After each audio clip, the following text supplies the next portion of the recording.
Great to Good see you. afternoon, Lieutenant Governor. Afternoon, Governor. Okay.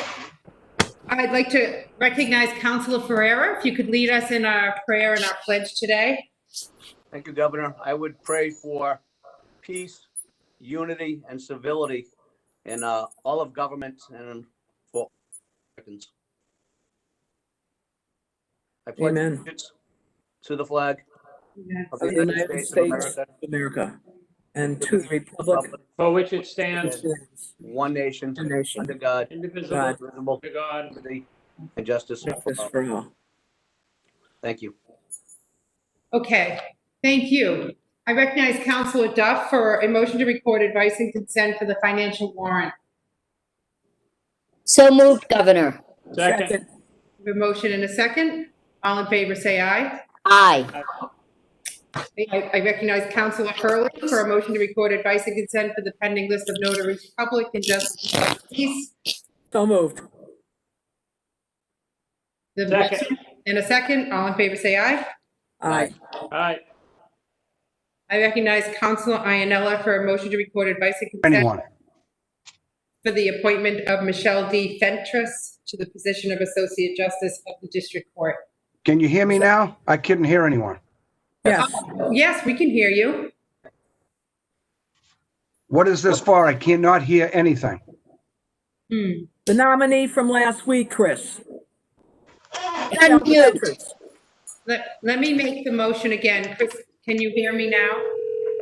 Oh, that we had the hearing last week. Maggie, get out here.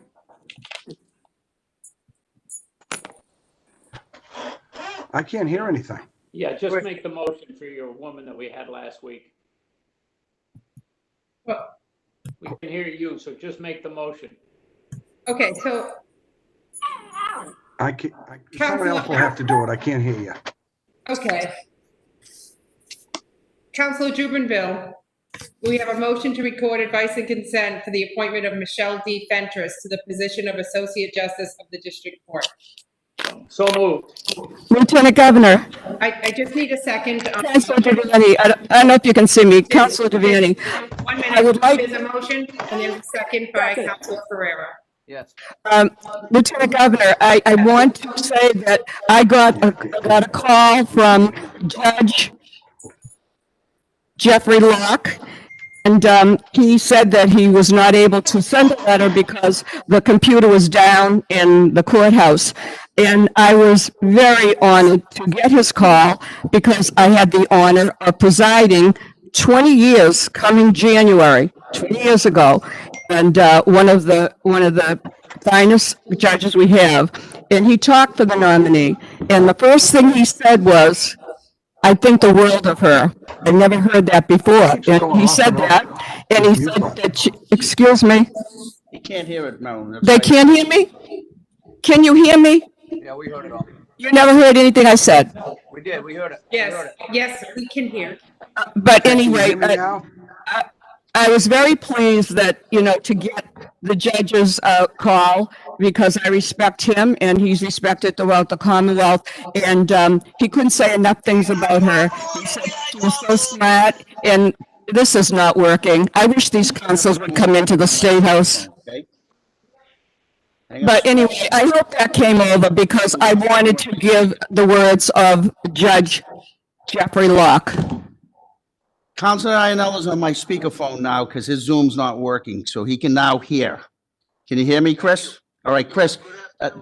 They just made a motion on your nominee, Michelle Fentress. If you want to make it yourself, now would be a good time. Okay, and I'd second it. Marilyn just spoke about the nominee and how great she was. I think we're all set now, But Governor. Judge Jeffrey Locke. Yes, he got it. Okay, so we have a motion and a second. We may commence the roll call. Councilor Ianella, Yes. Councilor Ionella said yes. Councilor Duff, We're okay. Come here. yes. Yes. Yes. Councilor Kennedy, Yes. Councilor Hurley, No one can hear me. I can't hear anyone. Yes. Councilor Hurley, should come in here. Counselor Hurley, She said yes. Counselor Ferrera, Yes. Counselor Jubaville, Yes. Counselor Devaney. Devaney, I'm sorry, it's terrible, the sound. Yes, yes. And I hope that came through about No, Governor. Judge. Yes, it did. Thank you. Thank you. Council. Thank you. Okay, thank you. We have two nominations today. Stephen B. Gary has been nominated to the position of Associate Justice of the District Court. Councilor Duff, do you have a date and time for his hearing? I don't yet, Governor. I will try to decide by the end of the day. Let Valerie know to inform the other counselors. Okay. We will get back to members of the council. We also have Susan H. McNeil. She's been nominated to the position of Associate Justice of the District Court. That's also within your district, Councilor Duff. The same response, Governor. I would like time to look at the calendar and decide by the end of the day. Thank you. Okay. Okay, With respect.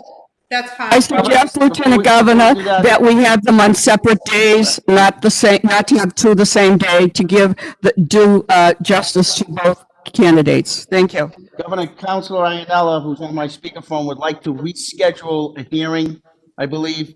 Is that correct, Counselor Ianella? I can't hear anyone, so I'm going to make it simple. I would like to reschedule the hearing for Robert Hanez until October 14th at 10 a.m. October 14th at 10 o'clock for Robert Hanez. Okay. Lieutenant Governor, may I be recognized? Yes, Council. Lieutenant Governor, can you hear me? Yes, I can. Councilor Devaney. Okay. Lieutenant Governor, thank you for recognizing me. There is an urgent matter to be included in the minutes of this public assembly.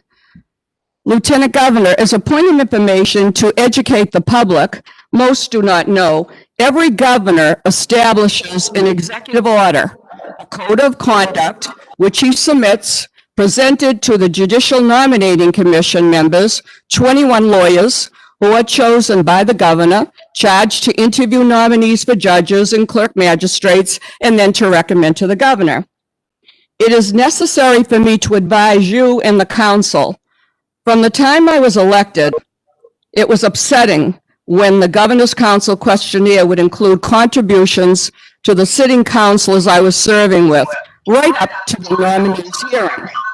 I submitted an order that I wrote to be included in the governor's executive order. Governor Romney included my order 23.3 in his executive order, and every single governor from that time has included it in their executive order. The order that was included that I wrote, 23.3 reads that a judiciary nominee is prohibited from giving political contributions to governor, lieutenant governor, and members of the governor's council upon submission of the nominee's application. I had written a year before applying, but I was very pleased that Governor Romney had respect for me and had respect for the transparent process. Attorney Arnaz, whose hearing is being rescheduled today, his application was submitted on November 15th, 2019, and he gave the lieutenant governor another donation, 1,000 donation, on February 25, 2020. 3 months after applying. This is a violation of Governor Baker's executive order. Lieutenant Governor, I am asking you, will you return that $1,000? Okay. Thank you, Counselor. The first time hearing of this, we will look into this matter and get back to you. Okay. Is there anything else from the council members? That concludes our business today. Thank you all very much. Have a great day. You too.